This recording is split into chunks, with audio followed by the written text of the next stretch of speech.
Alright, welcome to SouFLoTV again, everybody. It's your host of the most. And I know so one time me talk, I don't really care. Me talk, yeah? Because there are things out there that we need to actually discuss and get into. And it seems like a lot of us are either biased or scared or cowed down. People have said to me, yo, my youth, if you were in Jamaica, I've actually heard other vloggers do videos and said it. Actually, there's one from Jamaica that actually said, yeah, if he was in Jamaica, he couldn't say certain things that he was saying. So he has an advantage over us.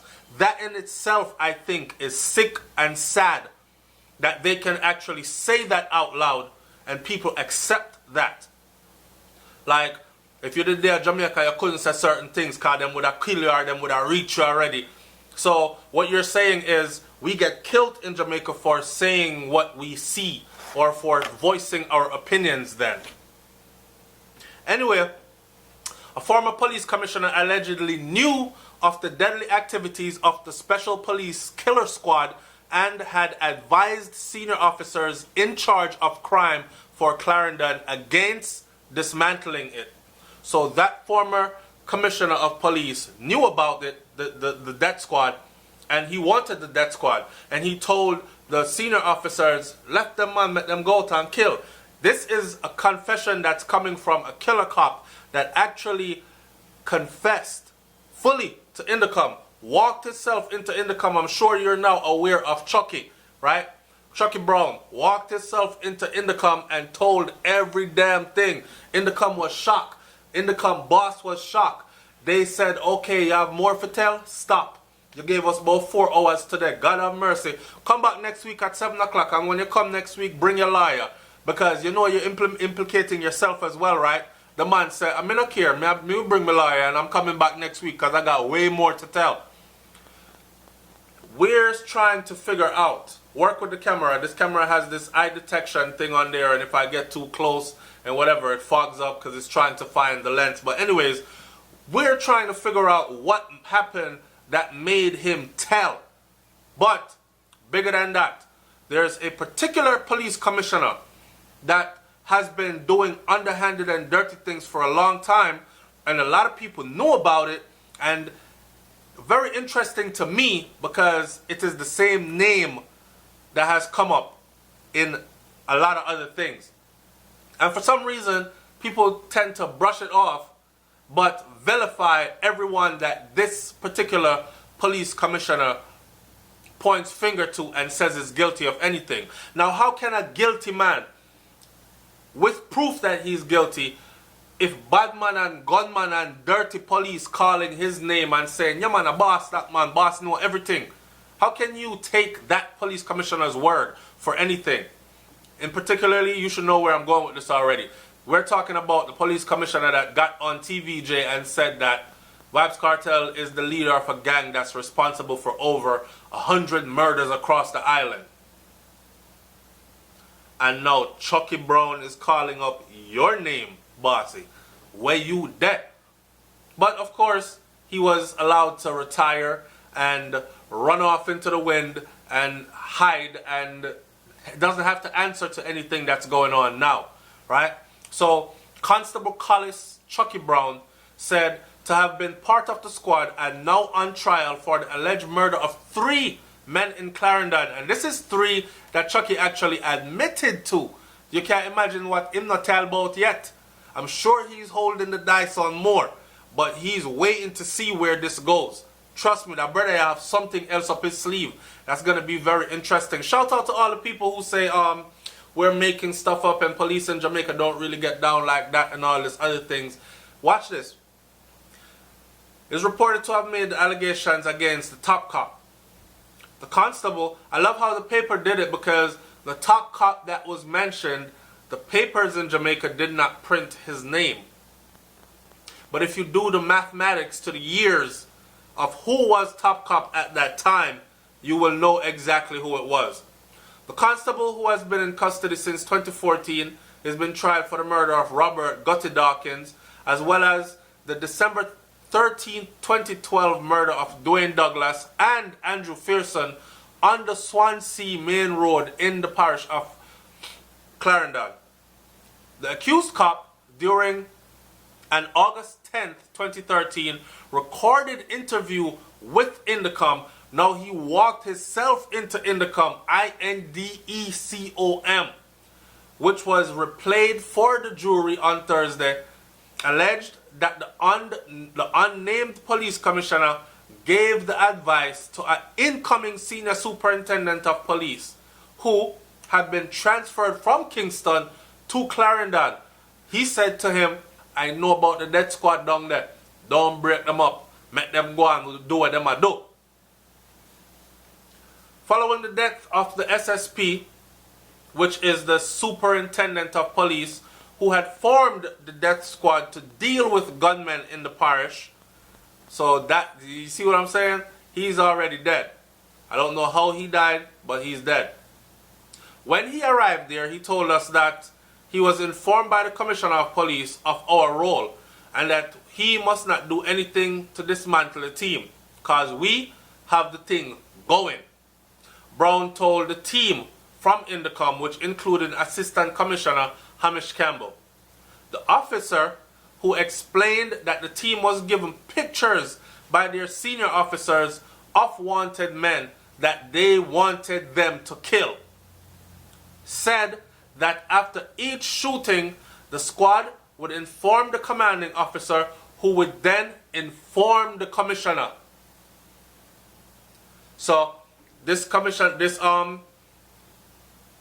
superintendent was sent from Kingston to Clarendon with pictures of wanted men in Clarendon, and these told to give these pictures to the death squad and said that to kill them. Listen, when a bad man of Jamaica, I say, if this don't ring a bell for you, or if this don't make you want to wise up to know that you think this is dead, you think this gone, you think this don't exist no more, you think Chucky Brown attack, this not gone still, covert operations are underway.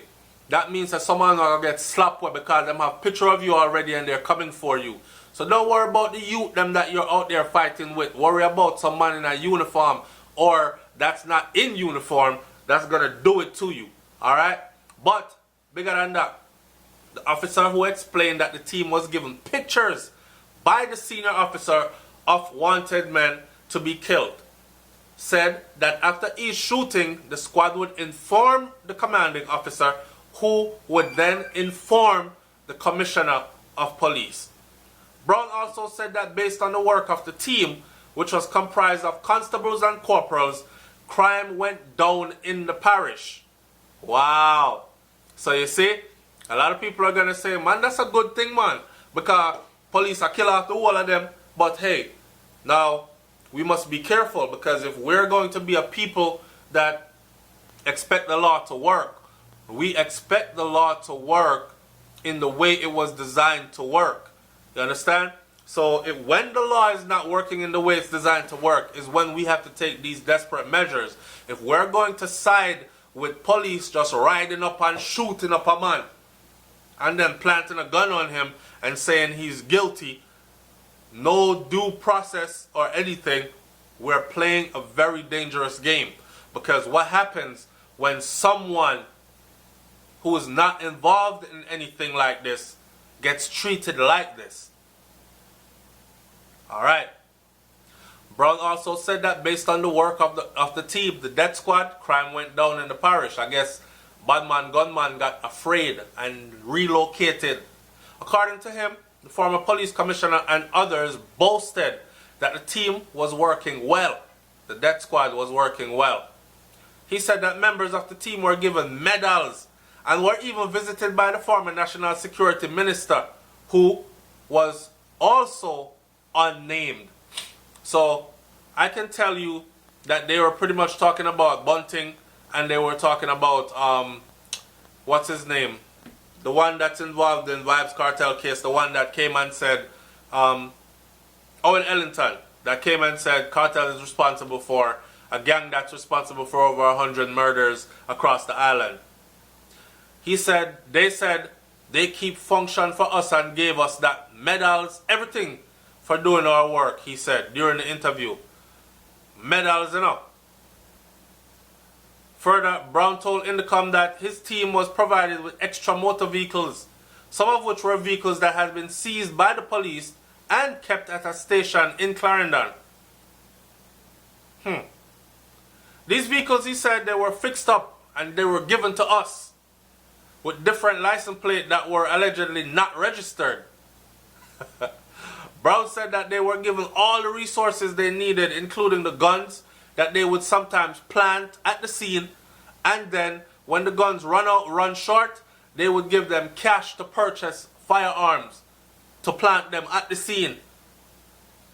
So, listen to me, in order for them to be able to purchase firearms, that's deep. In order for them to be able to purchase firearms to plant at the scene of a shooting, that means that them know who are selling the gun them then.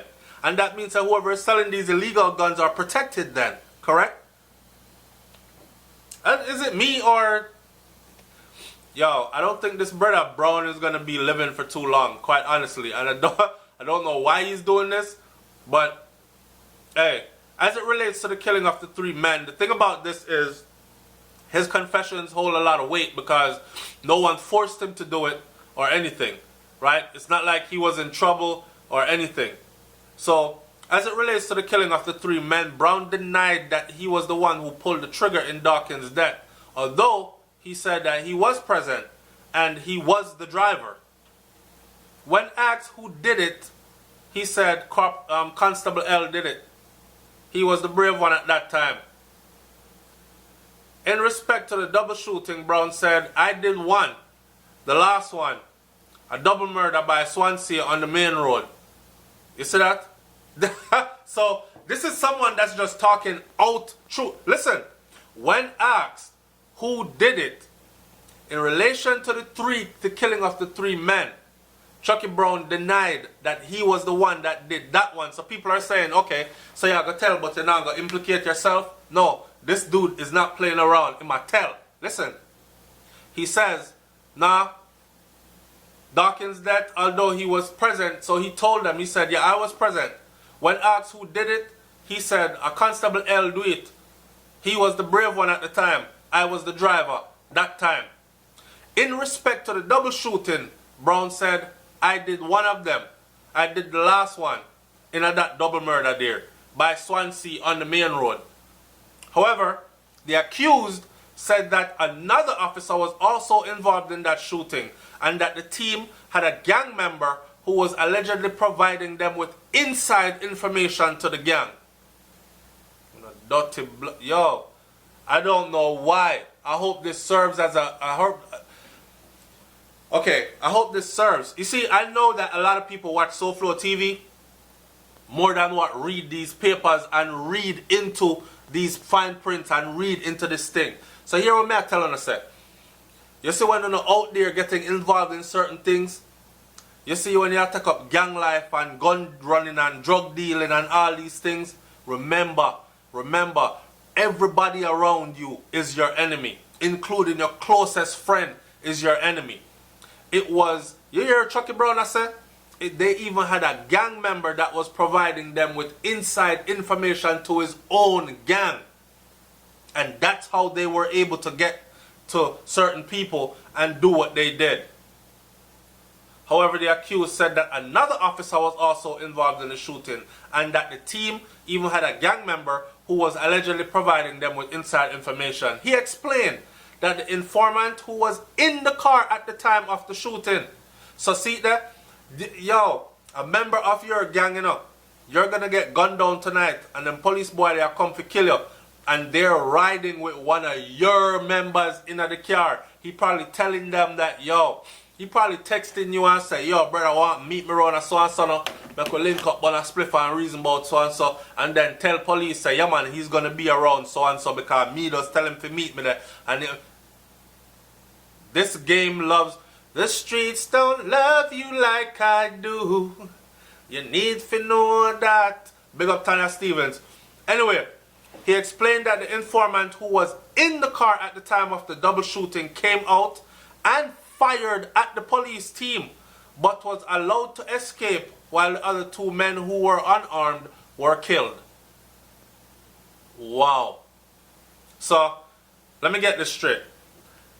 This informant told where his 2 cronies were. They rolled up to kill his two cronies. His two cronies now expect no drama tonight. So them not have nothing upon them, right? He see them roll up. Bam, bam. He jumps out the car, frightened, shoot after them and run. That's a crazy life to be living, right? Those were the fellows that kidnapped this girl in Mandeville and demanded blood, fire. Yo, Chucky, I tell everything. He said that those same people, yo, I don't know. He said that those were the fellows that kidnapped the girl in Mandeville and demanded $2 million. They were shot and killed, he said. So, them not even worry about, carry them go jail, go figure nothing out, just dash them away. He explained that the informant who was in the car at the time of the double shooting came out, fired at them, but he was allowed to escape because he already gave them who they wanted. Those were the fellows that kidnapped the girl in Mandeville. According to Brown, the team had acted on instructions from the commanding officer or the crime officer when they carried out those various killings. We are given certain instructions on certain people who they always tell you, don't waste your time and bring them into custody. Right? That mean, dash them way out the road. Wow. Constable Brown during the interview said that he was forced to speak out after Adif Washington was shot dead while on a ward at Maypen Hospital, allegedly by the team in his absence, and he was blamed for the killing. So, Constable Brown during the interview said that he was forced to speak out after Adif Washington was shot dead while on a ward at Maypen Hospital. So them shoot him and kill him in a Maypen Hospital, allegedly by the team in his absence, and then blame him for it. Brown said that after Washington had been shot and injured, he warned. So was he killed or injured? Shot dead. He warned some new members of the team against ending Washington's life, but they allegedly said that they had to go and finish him because he was calling people names, including Brown's name. So Chucky Brown was getting a taste of his own medicine and realizing that what? They are coming for me too, right?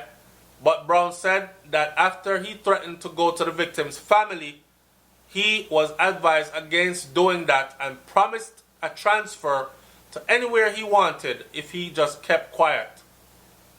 Following the killing, Brown said that he was pressured and he was transferred to another division, but he met with a captain of the constabulary force and threatened to go to Indicop, Jamaica's for justice, and the media. According to Brown, he was allegedly told not to do that and that a meeting was arranged with the assistant commissioner. During that meeting, Brown said the assistant commissioner was of the view that the team was doing things on their own, but he explained that they were acting on instructions. So the assistant commissioner did not know what the commissioner was instructing the death squad team to do. So when he linked up with the assistant commissioner either playing dumb or really didn't know. He said it was then that he was told that the new commanding officer had not been informing the commissioner's office of the various shooting incidents. So the police high command thought that the hospital shooting was not an order. But Brown is letting us know that that hospital shooting was actually an order from their team because he was talking and calling up their name, including Brown's name. Additionally, he said that another man was killed by the team and that attempt were made to pin the hospital killing on that man. He said that a ballistic test on the gun recovered from him showed that it had been used at the hospital. Set him up. So he said, yo, I set them out, set me up. Well, if they're going to set me up, I'm calling everybody's name. Brown said that he was later transferred to another police division and then sent on vacation leave until the pressure died down in Maypen.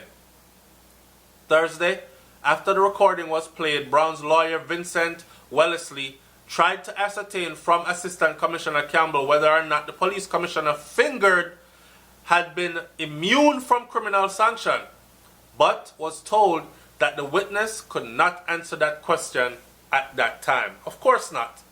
Of course not.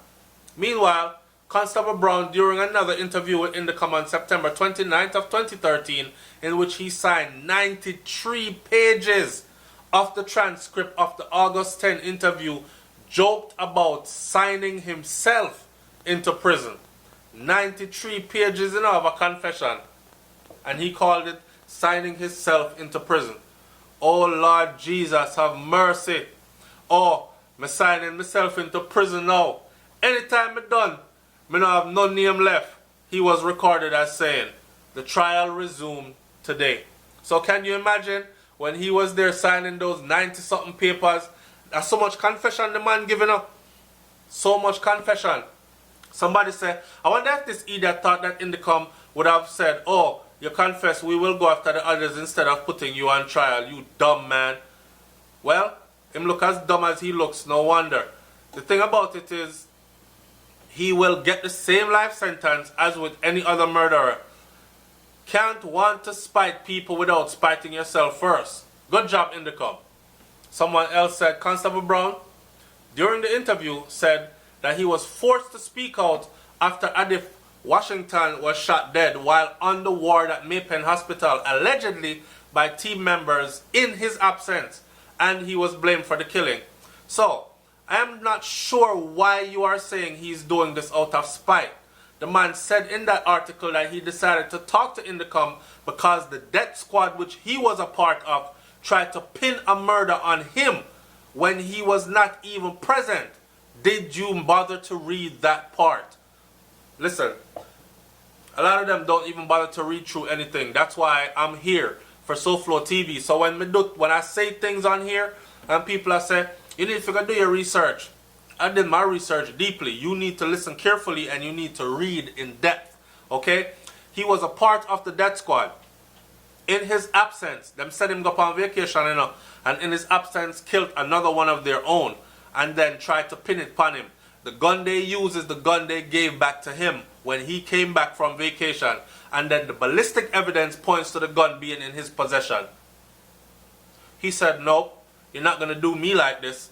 May I tell upon everybody. So imagine the guts it took to actually walk into Indicom and tell on everybody. What I still can't understand is how Indicom have this evidence for so many years, yet it's only Brown that's on trial. Shouldn't the names he called also be investigated and brought to justice, or did Brown just call names to share the blame? Very damn good question. Someone said, it's not only Brown that got charging up. The others' case will soon come up in court. This is the test case for the other cases. Remember, Chucky and other cops went to court on this death squad thing before and won those previous cases. Last comment for the evening. Someone says, as I've said before, only the small fish will fry in this. They are not even mentioning the names of some of the senior officers. It's SouFLoTV, man. I'm going to leave it right there. Fill up the comment section and tell me what you think about this one.